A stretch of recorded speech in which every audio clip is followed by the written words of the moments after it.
Welcome and good evening. Thank you all for coming to Grassroots North Shore's meeting on the economy. There are few things more relevant to every person's well-being than the economy. Yet for many people, it's pretty opaque. It's often said that budgets are moral documents. They reveal the real priorities of an organization or a society. So today, we've invited three local economic experts to share their expertise with us. They will demystify how the economy works and talk about the predictable impacts of Trump's policies on it. First up is Dr. Michael Rosen, a retired MATC economics instructor and longtime activist. He was president of MATC's faculty union, AFT Local 212, for 17 years. Michael, take it away. Hi, good evening. So let's start with a few concepts. Economies are sets of institutions and rules that human beings create to produce and distribute goods and services. The key to understand is that they are man-made and not natural phenomena, but rather sets of rules, norms, and organizations that are designed and evolved by human beings to structure their economic interactions.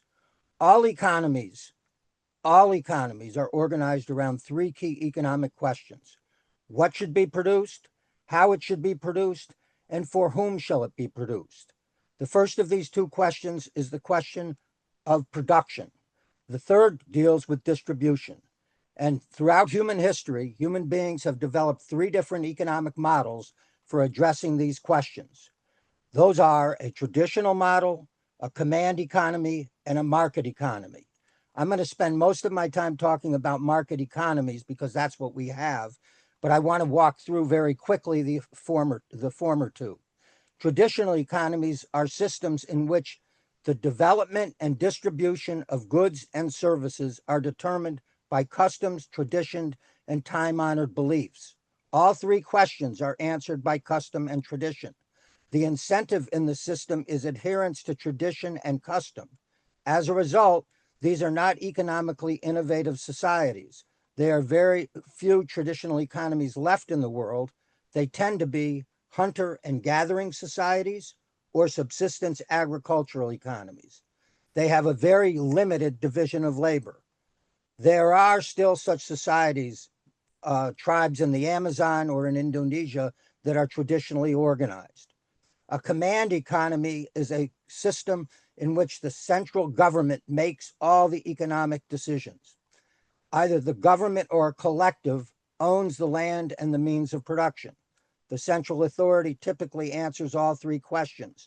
Incentives are allegedly the public good and adhering to the goals established by the central economic authority.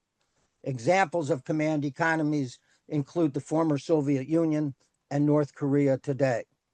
A market system is a more decentralized system organized around the profit motive.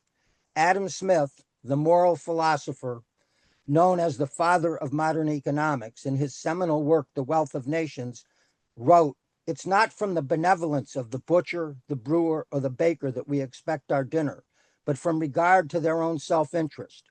We address ourselves not to their humanity, but to their self-love, and never talk to them of their own necessities, but of their advantages. In other words, no one intends to promote the public good, but, according to Smith, in pursuing the profit motive, their own self-interest, the brewer, the baker, and the butcher do exactly that.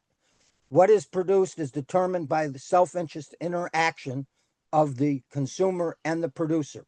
The business owner or the corporation's desire to maximize profit, to make money on their sales, and the consumer's incentive is to obtain the good and service at a price that they can pay. How is it produced? Decisions in a market economy are guided by cost efficiency and competitiveness. Producers select production techniques that minimize costs in order to maximize profits and optimize output and quality, allegedly. They employ technology and labor strategies that enhance productivity, prioritizing profit margins over other considerations. Unlike command economies, ownership of the resources in a market economy is private, in theory, promoting competition and innovation. For whom is determined by the ability to pay the price, and in theory, according to market theory, prices are set by the laws of supply and demand. It should be obvious to you, all of us, that none of these models exist in their pure form. For our purposes, we're going to focus on market economies and their variant as they exist in this country and elsewhere. But it's critical to grasp that despite the rhetoric of some Republican and even some Democratic politicians, there really is no such thing as a free market. Even Dwayne Andreas, the soybean king and former CEO and chairman of Archer Daniels Midland, the largest processor of farm commodities in the United States, admitted this when he said there's not a grain of anything in the world that is sold in the free market, not one. The only place you see a free market is in the speeches of politicians. Incidentally, he resigned as CEO in 1999 after his company was convicted of price fixing and fined $100 million. But what this story illustrates is the concept of market failure. Despite the elegance of market theory, market economies are characterized by the inefficient allocation of resources. Market failure can occur due to a number of reasons, such as monopoly, which results in higher prices and less output and innovation, negative externalities, which I'll explain, which results in overconsumption and cost pushed to a third party, and public goods, that is the need, usually when goods are not provided sufficiently in the private market. When the market fails, people turn to government to address that failure. That's why it's crazy to call our economy a free market economy. All market economies are what we call mixed market economies. That is, they are a combination of government rules, government production, and private production.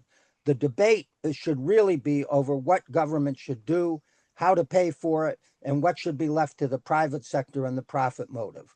Republicans, under the guise of free market economy, under the guise of the free market, want government to provide a legal system, a national defense, and to protect the domestic market and trade. And they want governments to support and protect business, something they don't often mention when they talk about the free market. What they don't want is labor protections or almost any regulation designed to protect the public, including anti-monopoly legislation, the provision of public goods and services, taxes that redistribute income from the wealthy and corporations to the working class and poor, or regulations that regulate their behavior. Let's start discussing the concentration and monopoly. Despite the rhetoric of competition and its benefits, business executives hate competition because it leads to profit-killing price wars. So companies pursue mergers and acquisitions. That goes all the way back to the 1880s and 90s to address the tendency and the reality of the movement towards consolidation and monopolies. The federal government established agencies regulating interstate commerce, for example, and a few years later passed antitrust legislation, which is weakly enforced today. But because antitrust regulations, many industries are dominated by a handful of companies called oligopolies, or known as shared monopolies. It's illegal to have a monopoly. So instead, we end up in our economy with a handful of companies dominating virtually every industry. For example, we have basically two smartphone companies, Apple and Samsung, 4 airline companies, American, Delta, Southwest, and United, and there are 5 AI companies that control most of the AI development: Google, Microsoft, Meta, Amazon, and OpenAI. Between them, they own the data, the computing power, talent, infrastructure, and the infrastructure needed to build advanced AI systems. This concentration of power determines who prospers in the AI economy and will determine it. And of course, with such economic power comes tremendous political power, which these CEOs of leading AI companies are wielding. Another, and that is true, of course, with the other in other industries as well, like soft drinks. You have Coke and Pepsi, and they're products are virtually the same. There's very little innovation. Innovation may come from the outside. So, say, for example, years ago, they started making teas, and then someone they bought the tea companies. Another example of market failure is inequality. As Fred Stratton, the one-time CEO of Briggs and Stratton, famously said, market economies are good at creating wealth, but also create inequality. That means there are people who are unable to buy housing, food, healthcare, childcare, and other necessities of life. Again, people turn to the government to provide and address these problems through a social safety net and through the provision of public goods and services. Food stamps are an example of the social safety net. Medicare and Medicaid are an example. Social Security. Public goods and services are goods and services that people want but are either not provided by the private sector or are not provided in sufficient availability, and so people have the government provide them. Different societies differ in the extent to that they want these social safety nets and public goods and services provided. Northern European countries, for example, tend to provide more public goods and have more generous public safety nets and higher tax rates than the US. Democrats tend to advocate for more public goods, a broader social safety net, and progressive taxes. Republicans generally oppose them. Mandami's election was in part a demand by New York citizens for to expand the range of public goods and services and to pay for them by increasing taxes on the state millionaires. Another example of market failure is that of the pursuit of profit, in the pursuit of profit, people will engage in behavior that is unacceptable to society. When that occurs, people turn to government to regulate it. Alcohol and marijuana production and consumption are examples, as are child labor and prostitution. A more nuanced example is the production of energy. For years, we relied on coal and other fossil fuels. Now we recognize, at least some of us, how harmful that is, and we are trying to get government to promote innovation in green energy. Another example of market failure is externalities, when costs of production are passed on to a third party. The easiest example is pollution, where in the process of production, waste is produced. Rather than pay for that as a cost of production, companies release it into the rivers or air, and the cost is passed on to those who live in the area or who rely on the lakes and rivers for their livelihood. To address this, people again turn to government, and of course, most nations realize that the climate crisis is real and must be addressed by regulating pollution, air pollution, and water pollution, but Trump and company do not. There are other examples of market failure, but these are the most common. In any case, all of this demonstrates what Dwayne Andrea said, that the free market exists only in the rhetoric of politicians. As a country, we would be better off if we would recognize that our economy is a mixed market economy. By mixed market, we mean that it's a mixture of privately provided goods and services and publicly provided goods and services, and government sets the rules under which the marketplace operates. Rather than continue the polarizing ideological debate of do you believe in the free market or not, what we should be discussing is having an honest debate over what we want government to do and how we want to pay for it and what we want to leave to the private market. So that really concludes my portion of the presentation. And I now want to introduce Luz Sosa, who was a colleague of mine at Milwaukee Area Technical College. And for those from the North Shore, I know she was also a graduate after immigrating from Paraguay. She was a graduate of Whitefish Bay High School. So I'm going to turn the presentation over to Luz. Hello, everyone. Luz Sosa here. Thank you so much, Michael, for your presentation. That was wonderful. And actually, some of the stuff that I'm going to be mentioning in my presentation is very much related to what Michael was talking about. So let's start with something many people are afraid to say it out loud. The US economy is working exactly as it was designed to work, by exploiting the most vulnerable people in our society. This is not a broken system, it's a successful one. If our goal is to funnel wealth upward, weaken labor, and keep people divided. Immigrants are being used as a scapegoat to distract us from the real crisis, income inequality. Politicians tell us that immigrants are stealing jobs, but the truth is that immigrants grow our economy. They work in agriculture, construction, food services, healthcare, renewable energy, the jobs that literally hold our country together. Blaming immigrants hides the real story, that $79 trillion has been siphoned from the bottom 90% to the top 1% since 1975. Let me repeat that. $79 trillion has been siphoned from the bottom 90% to the top 1% since 1975.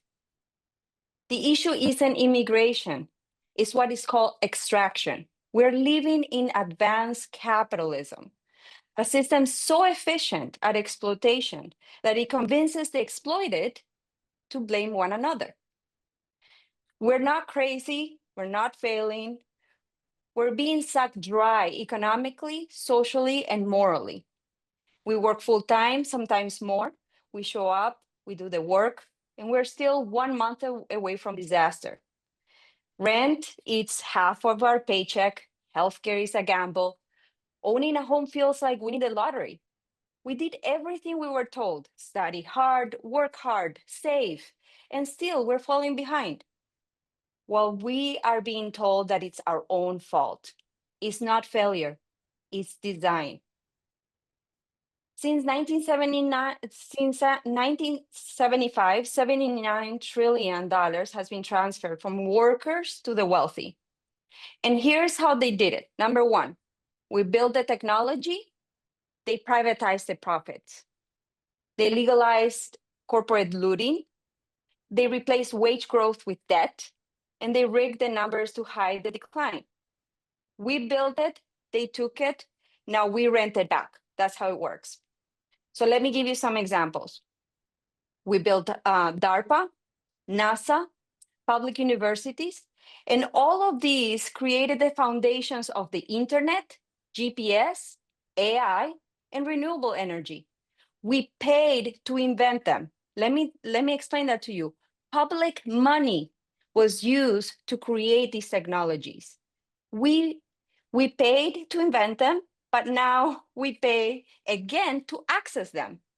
Okay, so NVIDIA's $5 trillion valuation rests on government research. Google's search engine started with an NSF grant. Moderna's vaccine came from the NIH and DARPA funding. SpaceX lives off NASA contracts. So we funded the science, and billionaires privatized the payoff. That's not innovation. It's socialized risk and privatized reward. So what do I mean by looting became the business model? For most of the US history, stock buybacks were illegal because they were recognized as insider trading. Reagan changed that in 1982. Overnight, corporations could drain profits into stock inflation instead of workers' wages. From 2010 and 2020, corporations spent 93% of profits on buybacks and dividends.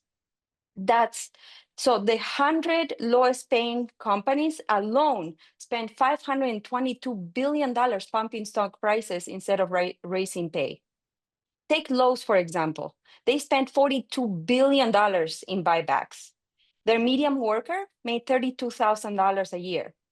They could have given every worker a $30,000 raise for 5 straight years, but instead they boosted the CEO's bonus.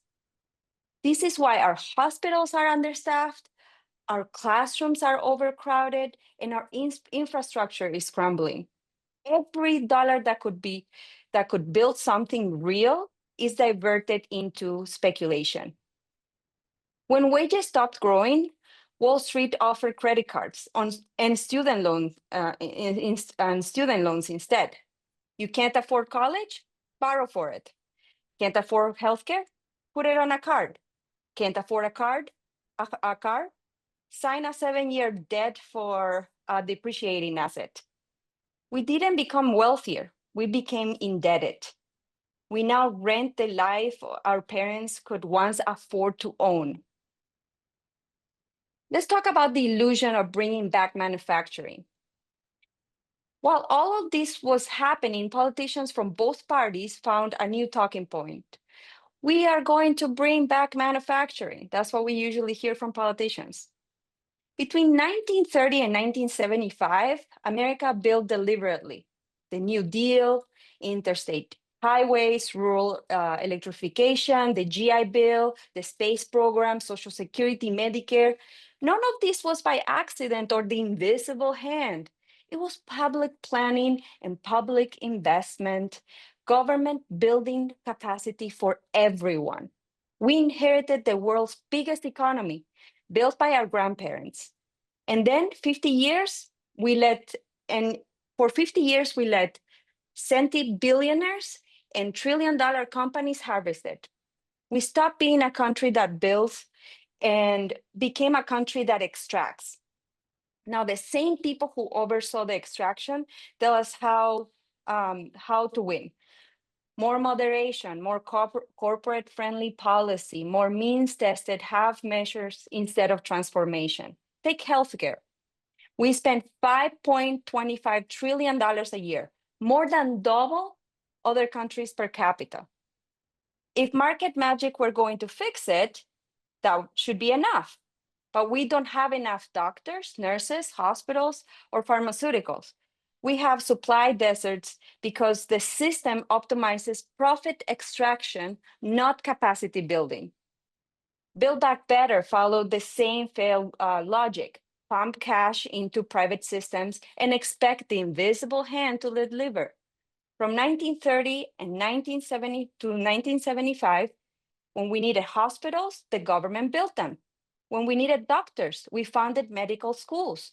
We didn't subsidize people to pay inflated prices to monopolies. We built public capacity. So when Mandani proposes free buses and affordable housing and politicians call it unrealistic, understand what that reveals. In the richest city, in the richest country in human history, basic public services are dismissed as fantasy. That's 50 years of extraction. We've forgotten we used to build things. But let's be honest, we're not going back to the 1950s manufacturing, right? Automation, global supply chains, and the financialization of everything in traditional manufacturing won't return at scale. And it's being used as a political illusion, a slogan to win votes, not a plan to rebuild the middle class.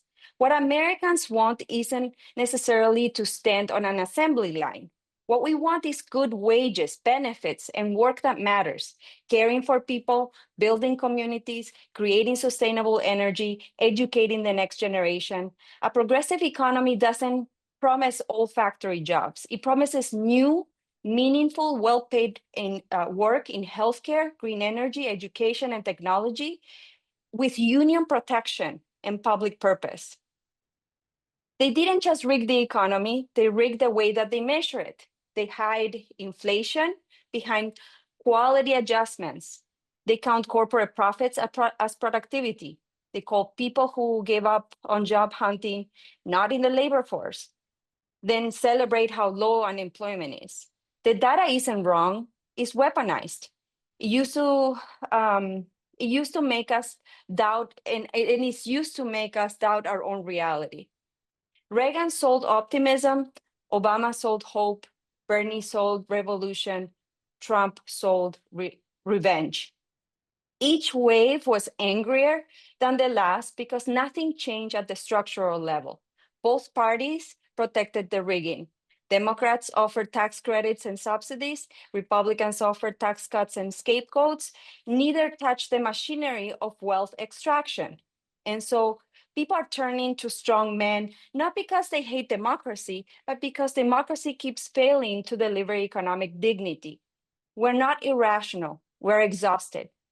Healthcare and energy show that's what's possible and how corruption blocks it. United Healthcare made $400 billion last year, 75% from our Medicare and our Medicaid dollars. They profit from denying care and call it efficiency.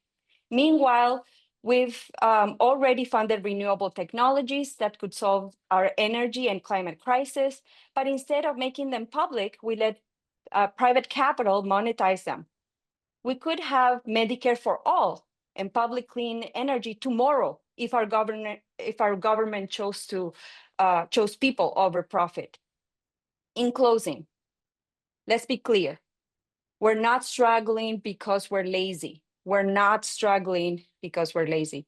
We're struggling because our economy has been engineered to extract from us at every turn. They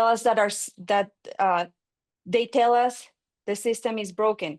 It isn't. It's working as designed. But what was built can be rebuilt. We can reinstate strong unions, tax wealth and ban stock buybacks, socialize healthcare and renewable energy, treat AI and technology as public goods, demand jobs and that pay well, and do work that matters. This isn't despair, it's clarity. Clarity leads to courage, and courage is what it takes to build a just economy. Thank you. And now I would like to hand over the presentation to my dear friend, William Holohan, who was a former professor at UW Milwaukee. All right, thank you. It's hard to follow that. I would like to redirect things a little bit to the recent election and to the key banner headline was affordability. And all of the candidates seem to be talking about affordability because certain key things in life are becoming less and less affordable. As we know, we came through a pandemic in the year 2020. It started and plagued us through the year 2021, and inevitably that caused inflation, basically due to what Mike Rosen referred to as supply and demand. We had tremendous supply side shocks. You may remember the ports of Los Angeles and Long Beach were clogged up because people were getting sick and other people were afraid of getting sick. So a lot of people called in that they couldn't come to work. Same thing happened with long haul truckers, and the same thing happened with railroad workers. The consequence was that at one point there were over 100 container ships floating around offshore in lower California, unable to unload. And these kinds of supply side shocks were just examples of what happened. And of course, we had inflation. But by the year 2023, and certainly by 24, the US had inflation which had hit almost 10% in 2022, back down to about 4%. It was an amazing achievement. And Economist magazine referred to it as the best performance post-pandemic in the world. So we had a terrible tragedy and dealt with it with alacrity and competence. But certain items are still very high priced. Now, we cannot expect the prices to come down. We want wages to rise to the new level of prices. And so when we talk about affordability, we really need to go under that banner headline to specific items. So, for example, housing is one of the items on the list of affordability. Childcare, groceries, transportation, and a host of others that people list, college costs and so forth. And so what I think is important is that each of these items has different market dynamics. So, for example, solutions to slow-moving buses in New York will have a very different response than, say, education or safety. And so we have to use the long list of economic tools to make this list operational. In other words, it's not good enough to say we have an affordability crisis, because that might help win elections, but the very next day, you got to say, all right, now the hard work begins. We have to make this work. So let's take transit. Transit buses, Mamdani, for example, would like to make the buses free. So when you get on the bus, you don't pay a fare. This is to attract more people out of their cars onto the buses, to reroute the buses so that they take people from home to work more effectively, and to go, they currently, in congested streets and roads, they go at about 6 miles an hour, and we want to get that up to about 15 miles an hour. And when you do that, all along the transit route, property values go up. And that's how you pay for the bus. With the capture of that value, you can pay for the bus that makes the value possible. And then the second thing that the bus does is it makes longer distance commuting available in less time, which means more land parcels further out become convenient for new housing, and the retrofit of older buildings for conversion to housing. And so housing, which is key supply problem, is enhanced by fixing the transit problem. Okay, a little more about housing. There are very well-meaning zoning rules, but many of them slow down the rate of the production of apartment conversions and new construction. So we need to increase the supply. At the same time, we're trying to keep rental rates under control, so that we have to recognize that if all you do is rent control, you're making a big mistake, because that will drive up the scarcity. At the same time, you have to increase supply, and that's part of any rational proposal. Childcare.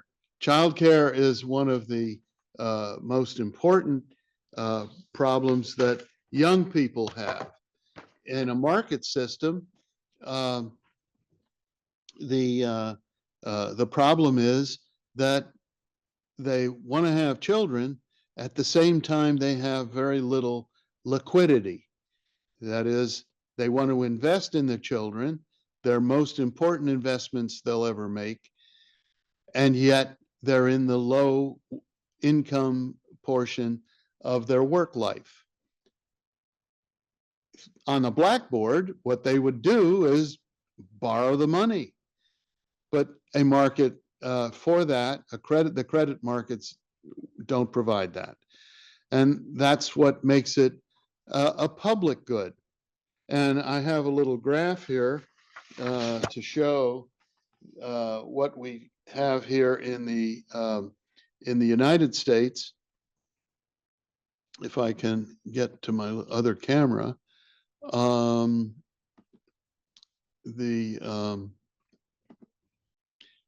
here we see that other countries that are our peers, like Sweden and France and so forth, spend a great deal more public dollars on childcare than we do here in the United States.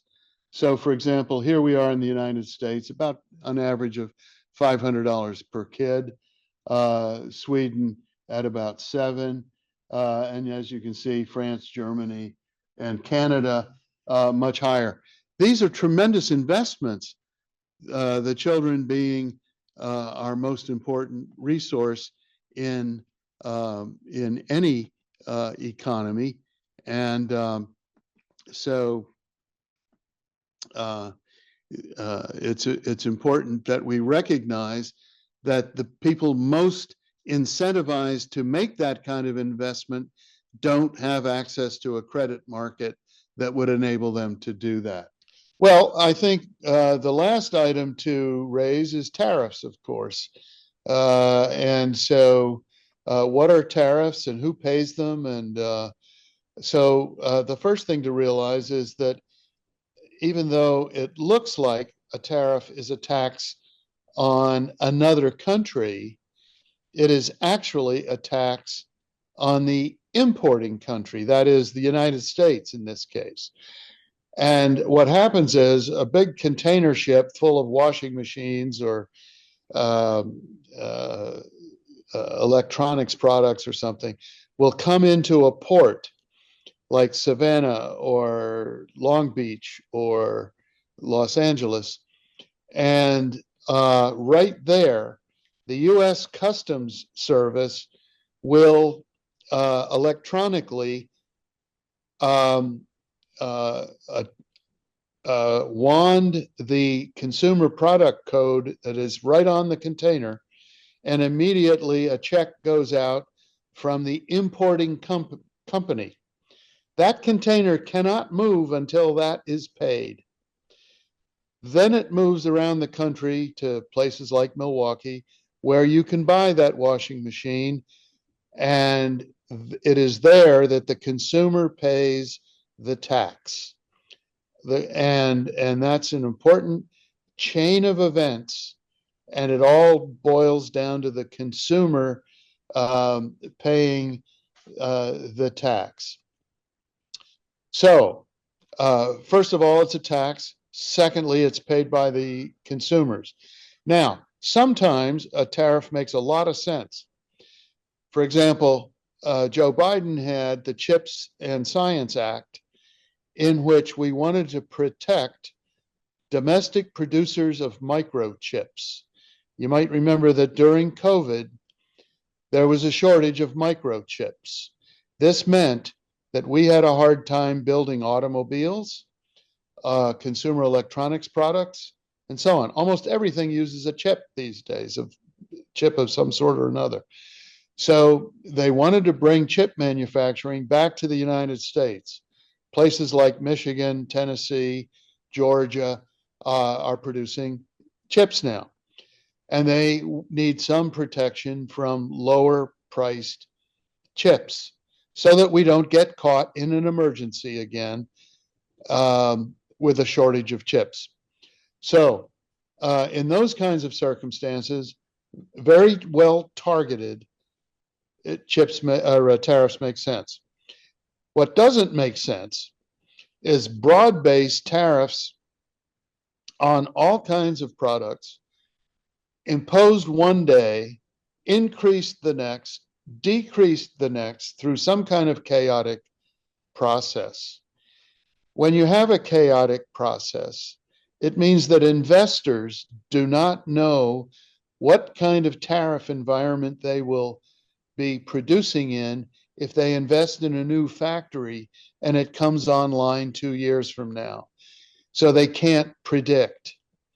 Furthermore, it puts an awful lot of power unconstitutionally in the White House, because then one person, Donald Trump in this case, but any president with unitary executive authority to impose tariffs, can call in major companies like Apple or major countries like Canada and tell them, in exchange for some change in what you're doing, or perhaps a gift, as Apple gave a very expensive luxury item to Donald Trump, in exchange for tariff waivers. So, and that is why the founders put tariffs in the Article 1 in the authority of Congress.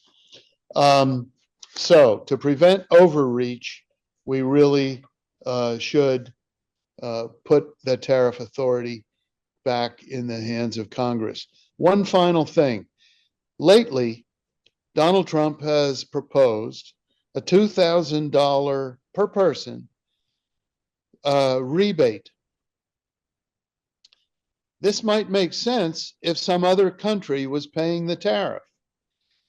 But when you realize that the consumers are paying the tariff, they're only getting their own money back after the imposition of the tariff has distorted the functionings of the market. Well, I see that it's time now to turn back to Mike, who will guide us through the question and answer period of our seminar. So, thanks, Bill, for your presentation, and Luz for your presentation. There are a number of questions that have been sent in advance, and we'll take them one at a time. And just either Bill or Luz, raise your hand if you want to take the lead on answering the question. The first question we got is, who, number of persons, backgrounds, occupations, etc., make up the 1% wealthiest Americans? How does their role and actions affect the entire economy? Who wants to take that question? Well, let me take a stab at it if you can hear me. Yeah, I have a little graph here. We don't want to name these people. Of course, we know some of them, Elon Musk and Zuckerberg and so forth.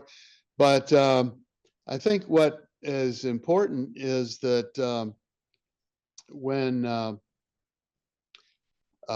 Liz was talking, she talked about a tremendous transfer of wealth in the neighborhood of $80 trillion over 50 years. Do I have that about right, Liz? And Yes, that's correct. and so, but I'd like to point out that on this graph, it's a little bit busy, I should say, but it's important to realize that as a matter of income, not wealth, but income, this is an amazing graph in the sense that the top 1% of income earners are represented in this black uh, trend line. And in the last couple of years, um, the top 1% is earning about 25% plus of total income. So it's a shocking figure. Now, the next 4% is still at around 16%. And so you can see that a very small percentage of the people are earning um, the top incomes.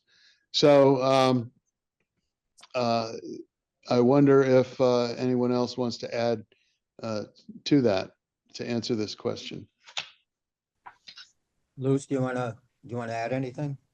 Um, I was just gonna say that usually the 1% is roughly 1.3 to 1.6 million US households, right? So they are concentrated in finance, tech, healthcare, C-suite executives, large asset owners, private equity partners, and their heirs. So their wealth is mostly in equities, private businesses, real estate, and trusts. They dominate corporate governance, shape tax laws, and drive extraction models. So, like I was mentioning, stock buybacks, financialization, monopoly pricing. And the result is that profits over wages, short-term over productive investment, and a democracy bent around donor priorities and not public needs. That's all I was just going to ask. Well, I and I wanna- would I want- add that inequality in wealth is even greater than inequality in income, correct? Absolutely. And I wanted to talk about that a little bit. Um, the because part of the question was what's the impact of this and how does it affect us? The richest people, both by wealth and income, are people who generate most of their income through what we call unearned income. That is, through the ownership of assets, stocks, bonds, etc. The vast majority of Americans earn their income through what we call earned income. That is, selling their labor. Whether you're a roofer or a welder, or you're a teacher, or a cosmetologist, or you're selling your labor and you're earning your income. Uh, how does this affect public policy? Well, we have income taxes, sales taxes, and property taxes, uh, all of which are paid by people who earn income. Although the people with the lowest income are generally exempted from income tax. But those people who are earning unearned income, that is, private equity executives, heirs, people who are living off money that their ancestors made, uh, hedge fund managers, their money is taxed not by income tax, but capital gains tax, which is a lower tax rate than the income tax rate. So that's why you can have somebody say, some investor say that his secretary is paying higher taxes, or a nurse or a school teacher is paying higher rates of taxation. And how does that affect the economy? It means that the very wealthy, who have the greatest ability to contribute to the economy, I mean, the extraordinary wealthy, the people that Luz and Bill have identified, are contributing a smaller percentage of their income to the society in the form of funding public goods or funding regulation. And working class people, middle class people, professionals even, who are also, whether they're a lawyer, a teacher, a doctor, are still paying higher rates of taxes than are uh, the super wealthy. Now, there's no such, there's not a technical term for fair taxes. But one of the debates in our society is what's the fairest way to tax people? And I think most progressives believe that in the concept of progressive taxation, that is, as your income goes up, you should pay a higher percentage of your income in taxes. You go up in different marginal tax rates. Uh, I can tell you that back in the 1950s, we had, immediately following World War II, we had a top marginal tax rate of 90%. And it was imposed on people in today's dollars making $2 million or more. That means 9 cents out of every 10 cents they made, or $9, $90 out of $100 they made, they gave to the federal government to finance things like the GI Bill, things like the National Defense Highway, the major infrastructure program, the interstate highway system, things like the Science and Technology Act that helped create a whole generation of scientists and technologists right before the 1960s. Things like funding that funded a whole expansion of our public school system and public university and technical college system. So when we talk about the 1%, the policies that they have been promoting, and frankly, since the 1970s, this country has been, the policies, taxation policies and spending policies have essentially been dictated by the 1%. And that has distorted the kind of society we have. It has increased, as Cheryl mentioned, inequality, and has impoverished large numbers of people in this country, and created crises in our inner cities, which we could go into at a different point, but I don't want to keep going on. Let's move to the next question, unless someone else wants to add to this. The next question is, legislators often say that government does not have enough money, so we must cut or eliminate programs. If everyone paid a fair share of taxes, would this enforced equitable tax system allow us to fund a social safety net and other programs that are being cut? Well, since I started to address that, I'll address it pretty quickly. You can look at the last federal budget, where we cut taxes by over $1 trillion, mainly to fund the richest Americans, to provide tax breaks to the richest Americans and to corporations. And at the same time, to make sure that the deficit was not any larger than it already is, and it's at a record level in that budget, they imposed cuts on Medicaid and food stamps, for example. The fact of the matter is that this is a very, very wealthy country, but we have been addicted to tax cuts to upper income people. We could afford a social safety net, quality public schools, free buses in New York, a more robust public transportation system in Milwaukee, if we had what I would characterize as a fairer form of taxation. But the obsession of cutting taxes and the focus in public policy on cutting taxes by both parties has essentially prioritized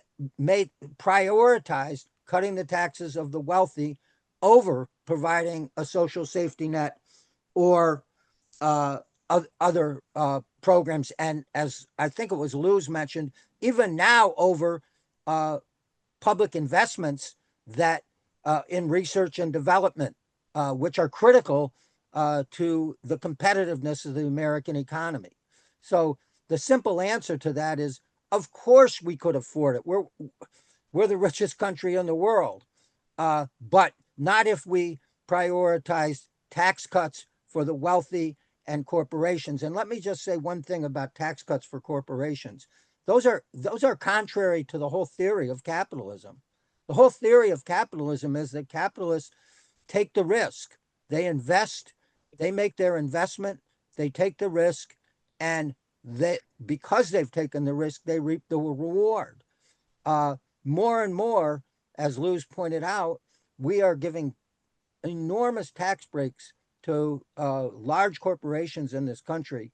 I mean, the example of Foxconn was one of the most absurd, but we're giving huge tax breaks to these corporations uh, under the premise that they're going to create jobs. Well, they're supposed to do that based on the market, based on that there's a demand for their product, and the whole race. There's a whole race to the bottom where we are using public finances to subsidize private industry rather than to pay for the public goods and services that the society needs.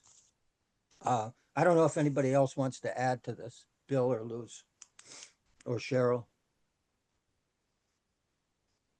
No? Then we'll go on to the next question. Is this going to 6 or 5? This is going to 6, right? Am I right? Yeah. As inflation was rising in 2024, other economic indicators from Wall Street looked good.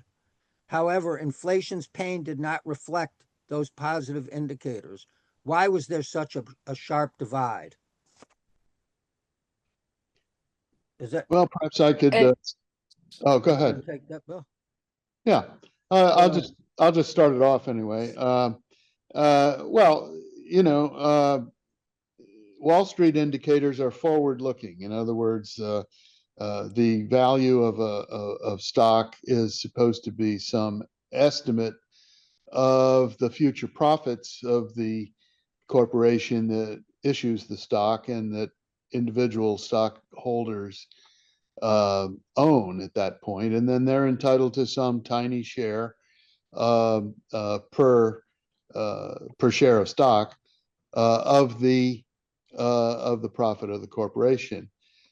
But if you're invested in something where the profits are anticipated way off into the future, it doesn't really have much to do with today's economy, whereas inflation does. So there's a disconnect between them in the time dimension. The other thing about inflation in 2024, I think you referred to, is that we were just coming off of the pandemic related inflation and doing a tremendous job. But back then, the concern was whether we would have what was called a soft landing, that trying to control the inflation could be done without a very large run up in the unemployment rate, as we had in the early 1980s, for example. So then the question is, was it a supply side driven inflation, or was it a demand side, as it was back in the 1980s? Well, it turned out to be a supply side shock based inflation. And so that when the supply bottlenecks were alleviated at the ports, like the ones I mentioned, Los Angeles and Long Beach and so forth, and also in the long haul trucking industry, as well as the freight railroad industry, as well as freight air, the prices came back down as the economy started to work more effectively. And like I think I mentioned earlier, the December issue of 24 of The Economist magazine, the front cover talked about or was devoted to what a tremendous success the U.S. economy had been in overcoming the pandemic-related inflation. So I'll pass that on to whoever else.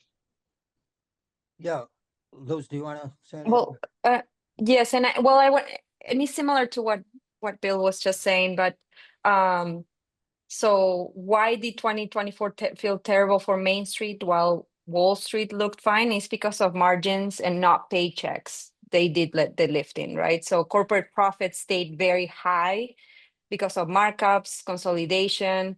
But then you see the essentials like rent, insurance, food away from home. They all ran very, very hot. And so, the households just felt squeezed.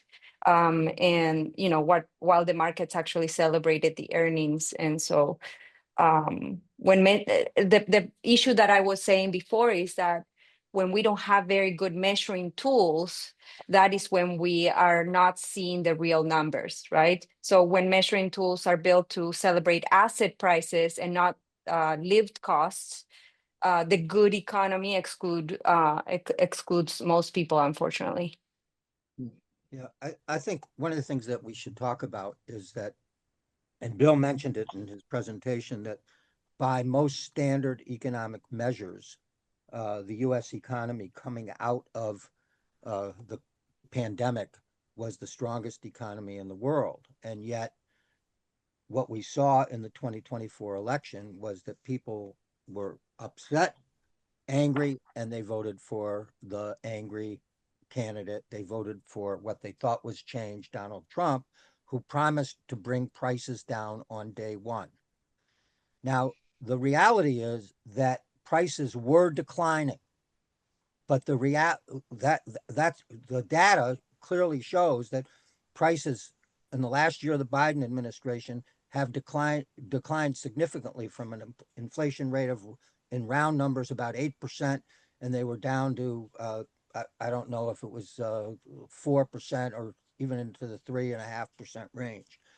But people still, when we say the inflation rate is declining, it doesn't mean prices are declining.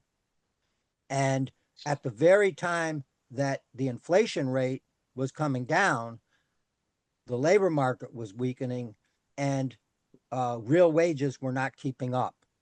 And so, even though the inflation rate was coming down, and economists and even the Biden administration tried to say, let's run on our economy, it's a strong economy, to the voter, to the uh, Joe Lunchbucket, it was a bad economy because, as Luz and other people have mentioned, they couldn't afford housing. Young people couldn't afford housing. And that's why what we saw in the most recent election was, for lack of a better term, a blue wave, because people are still saying, look, and we saw that particularly with the Latino vote, where Trump got in New Jersey 45% of the Latino vote in 2024. Last week, the Democrats got 88% of the Latino vote. People took a shot. They were angry about uh, uh, uh, inflation, and even though the rate was coming down, as I said, they they couldn't make ends meet. They were living paycheck to paycheck or worse, and so uh, they voted for Trump. And of course, Trump hasn't delivered at all. In fact, inflation has gotten worse and the labor market's gotten worse. And so in this election, uh, people reverted and voted their pocketbooks again. And, uh, to revive an old slogan, it's the economy stupid and people are voting for change. Could I add, this is such an important point. In the period 2021, 2022, prices were inflating, and it got up to about 10%. Wages did not start rising until the next year. Then, as the inflation rate was coming down, um, consumers saw price levels, which is a different concept than inflation. Price levels were still going up. So, in other words, if your inflation rate improves from 10% as an annual rate, sorry to of all the arithmetic, but it's vital that this be understood. If you go from 10% a year annual rate to 5% a year annual rate, that's a tremendous improvement on inflation, but the price level is still going up at 5%. So on top of the 10% that already took on place. top of the, yes, it doesn't mean that they've gone down at all. They continue to go up. So the consumer sees the prices continuing to go up. Economists who are not careful say things are improving. The consumer goes to the grocery store and says, bologna, even the price of bologna is up. So we can't say that things are improving. So we're talking past each other because we're trying to define two very different concepts. Then and we don't want prices to go down. We don't want the price levels to go down, because the only way we know how to do that is with a recession. So we were trying to get that soft landing at higher price levels, and at the same time, wages coming up to get the same purchasing power at the new price levels. And we're still not there. Yeah, and the other side of that, Bill, is what you're saying is labor market interventions. Correct. And I was going to mention that the policies that we really need to make sure that we are paying attention, especially the politicians, is raising the minimum wage. The not raising the minimum wage was a big failure from the last administration. They had the chance to do that, and they didn't increase the minimum wage.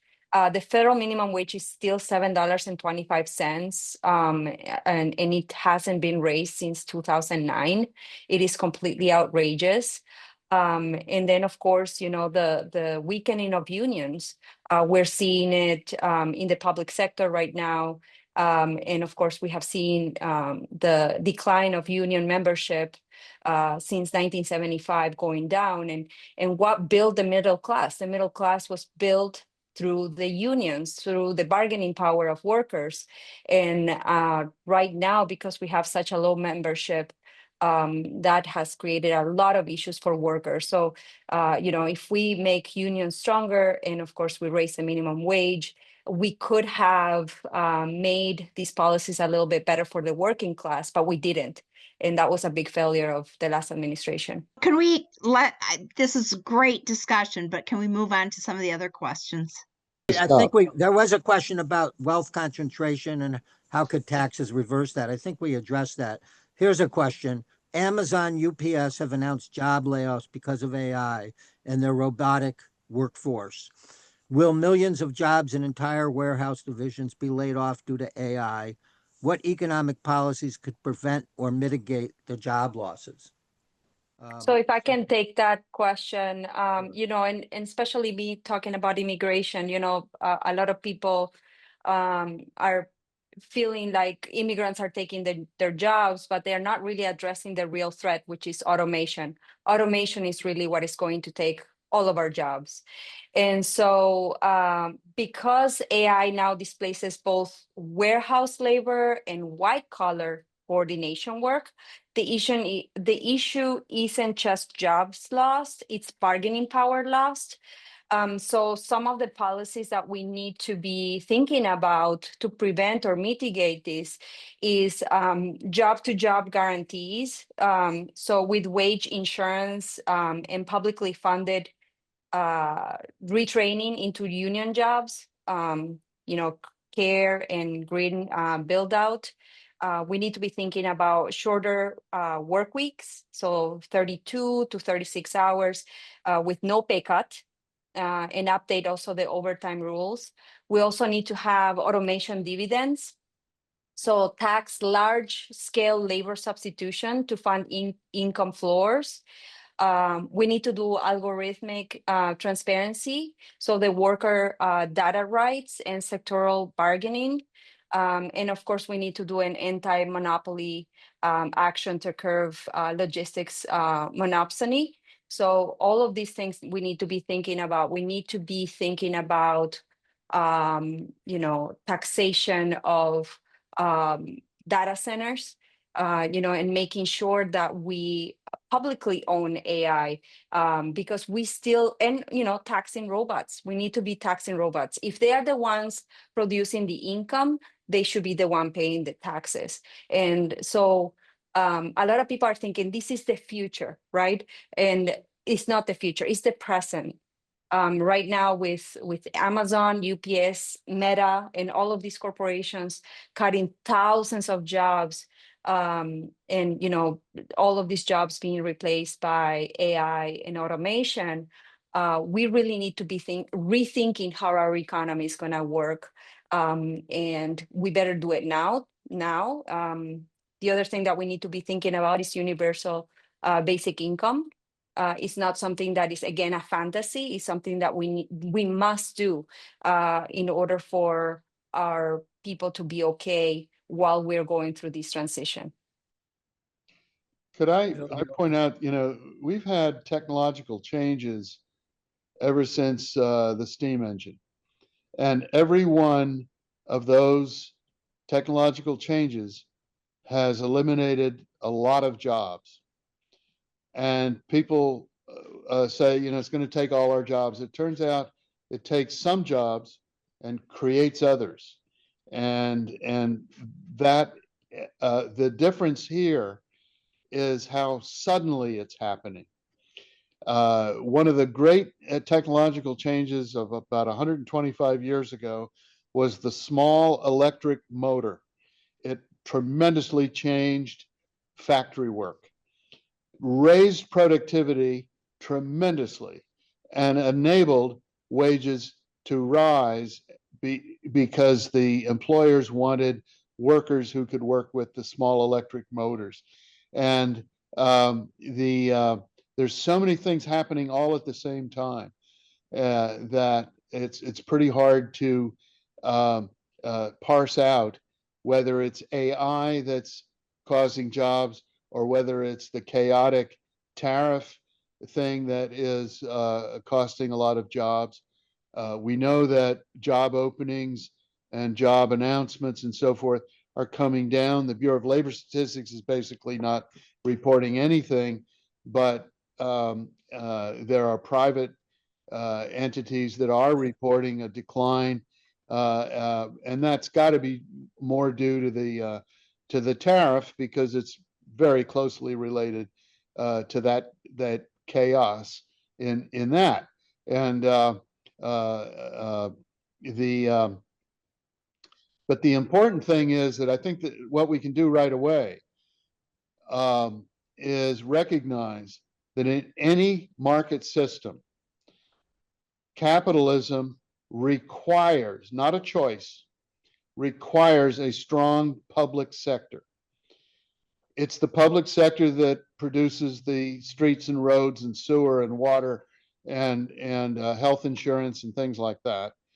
And that we are not paying, especially now, since January, we're not paying proper attention to the public sector. And those are things that people are at the very same time complaining about affordability. And a lot of the things that come under the category of affordability, like childcare, faster transit, and things like that, are at least partly in the public sector. So while we're trying to figure out just how the benefits and costs of AI, we, because that's so uncertain, we can work on these public goods because we know that the market system needs those things, but will not produce it for itself. And so I think that would be my short run recommendation for the AI problem. The other thing about AI is it's fabulous for certain things. Much better search engines are coming. tremendous breakthroughs in medicine, cancer research, things like that. So it's here. We want it. And we know that there's going to be an adjustment, and we should do that through the tax system, and should do that through the provision of public goods. I just want to add one thing, which, and I agree with what Bill just said. I think that was clear from what I said earlier, actually. But I do think we also have to be aware that there's a very good chance that the huge investment in AI right now is an asset bubble. Uh, and it's very likely that, I mean, and the reason I say that is that many of the companies that are being heavily invested in, hugely invested in, are not making money. And we saw Yeah. this before in the late 90s with the recession of the late 90s, the dot-com Right. recession. And it's very likely that that's true here as well. And that at some point, investors are going to realize that they're throwing a ton of money at a technology that no one knows exactly what it can accomplish and what it can't accomplish, and it'll end up bursting. And it's those 7 companies right now that Yeah. are entirely responsible for the economic growth in the economy. So if that investment stops, people realize that, hey, we're creating paper money and not real profits. Uh, it could portend a pretty severe recession. And so I'm not. I don't have a prescription for that, other than to say I think it's a serious concern, and it does lead to the concern that Bill and Luce were raising, that we know that recessions, the capitalist economy, a market economy, grows in booms and busts. And that, despite what some people might like to hope, uh, that characteristic of that instability is always there. And it's the public sector that is required, government action with macroeconomic policies, and the public sector that's required to, when that bubble bursts or when that recession comes, to step in, both to ensure that we don't have mass starvation and homelessness, and to enact the macroeconomic policies to revitalize the economy and reinstitute growth. We should move on. Let's go to the public option. How would the public option affect the Affordable Care Act? Was a question someone asked. Well, I could start that one off. The Affordable Care Act is a mechanism for private insurance companies under certain regulations to compete in the Affordable Care Act exchanges or marketplaces. They have to agree, for example, that people cannot be turned down due to pre-existing conditions and so forth.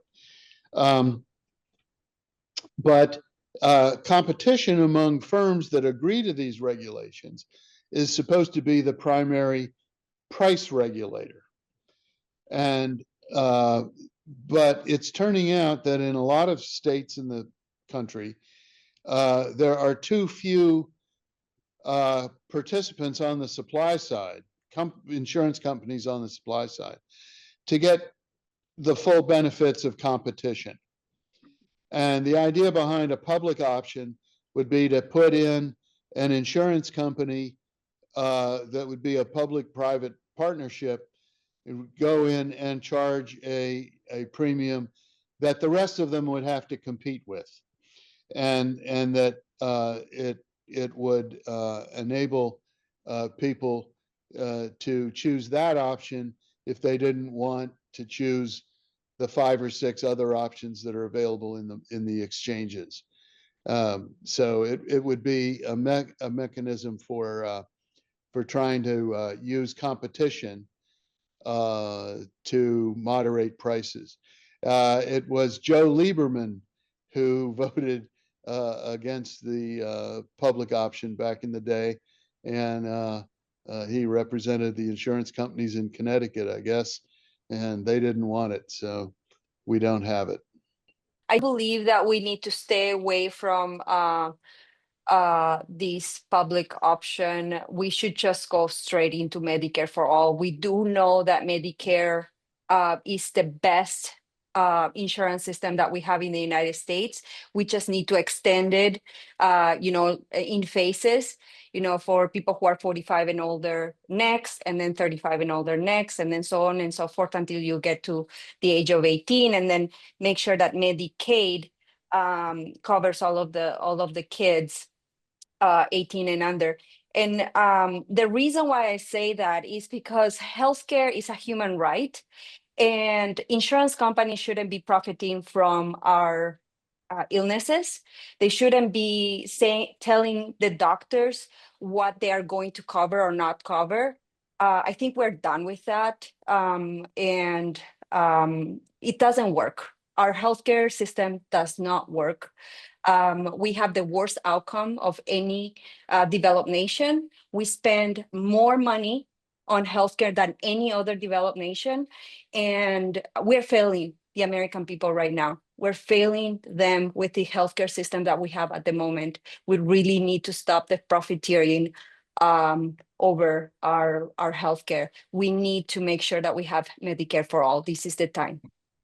Well, and it's so much more efficient too, right? I mean, you just Correct. cut out all that middle that's Cut out so the middleman. costly and does nothing for health. That's nothing.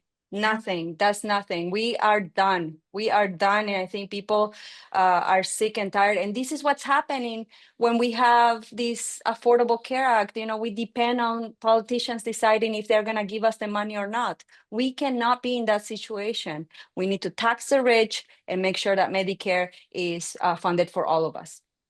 Thank you. I agree. All right. So I want to thank our panelists very much for a really interesting and engaging discussion. I think we're all a little bit smarter as a result of it.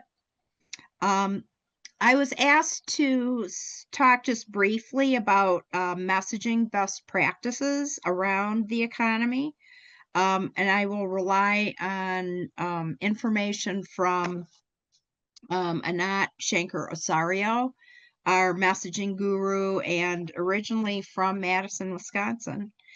You lead with shared values, you name the villains and expose their motivations. You emphasize the utility of collective action to solve problems, and you close with a positive vision for the future and a call to action for how to achieve it. So, this is a very rough example of that. Whatever our race, background, or zip code, we all want to make a good living and have access to healthcare and education so that our families can thrive. But the MAGA regime is taking the wealth that our work creates and handing it to their billionaire backers, shredding our social safety net in the process. We fought back successfully in the progressive era to create broadly shared prosperity. If we all give everything we've got to the work ahead of us, go out and protest, canvass, and vote, we can do it again. So, in conclusion, I ask you to check our newsletter weekly, as well as our website for opportunities for action, as well as to join if you're not currently a member, or to donate. For example, on Saturday, November 22nd, we're hosting a poster making party. We'll provide the materials. It's from 10:30 to 12:30 at the Shorewood Village Center on Murray Street. Thanks again to our presenters, and thank you all for joining us. Stay engaged and keep the faith. Good evening.